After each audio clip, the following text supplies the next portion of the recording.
Times are hard for Londoners, but business is booming for banks who are busy repossessing houses that are delinquent on their mortgage payments. In this movie, we'll look at one family trying to save their home during the Great Slump, which took place during the 1930s in Great Britain. As they attempt to save their home and stay united as a family, a visitor from the past makes a sudden and unexpected appearance, and that is where this story begins. So does Mary Poppins Returns deliver on the fun, imaginative, and musically delightful tale we'd expect from a Disney musical? Or should we ask the chimney sweeps to sweep this sequel under the rug? Let's talk about it in this review.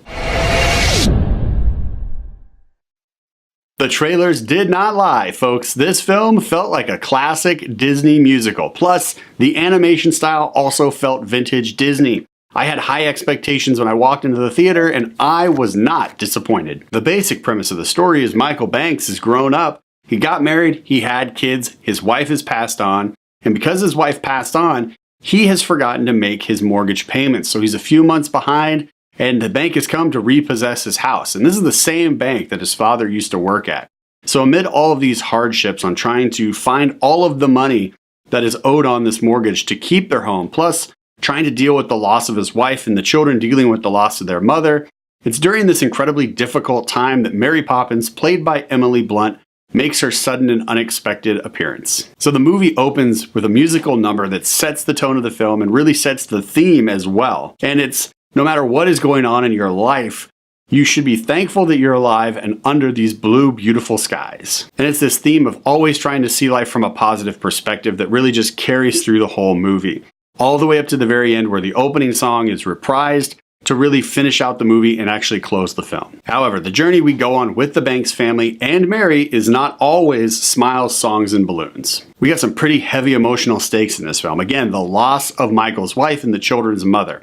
Trying to come up with all of this money to pay off the mortgage so that they can stay in their home and more. However, these moments are there to show us that even during these trials of despair, when things look hopeless, they may only appear hopeless until we turn ourselves upside down and view life from a different and completely new and fresh perspective. And that's where this musical really shines, is that continued belief that your outlook shapes your reality.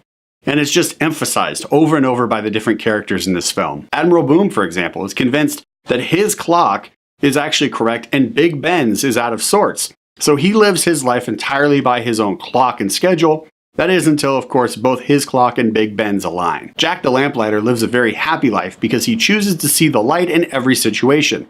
In fact, he even has an entire musical number based on that belief. And the Banks family struggles to find the positive aspects while they go through these hardships. That is until they find out that all they have left is each other, and it's during this moment that their perspective changes and they see the light. And Mary? Well, Mary is there to remind us that sometimes you gotta step away from the normality of your life and enjoy the nonsensical and the absurd to better understand and make sense of this common sense world we live in. So because of her, we're constantly seeing life and experiencing life through different points of view to shape our views better. Mary Poppins Returns is playing at your local movie theater right now, and I am definitely recommending a big screen viewing of this film. The songs and the story all play together so nicely to bring this film to life on the big screen in a very delightful way. The animation sequence when they hop into the bowl felt like classic Disney. I just absolutely ate it up. And the musical numbers all felt like classic Disney as well, with a slight modern twist just to keep things fresh. And we can't forget the actors, because the actors all do a great job of bringing these characters to life so they feel three-dimensional to really build out this world we're in. And what would a Mary Poppins film be without Mary Poppins? And I'm happy to report that Emily Blunt does a fantastic job capturing the spirit and the essence of Mary Poppins with every smile, with every smirk, and with every sarcastic comment. There's plenty for everyone to enjoy who enjoys the more classical musical style. What I mean by that is the music in this film felt like a Broadway-style musical versus the top 40 pop tune musicals like what we got with The Greatest Showman. So because of all these reasons, Mary Poppins Returns is getting all the high fives from this guy.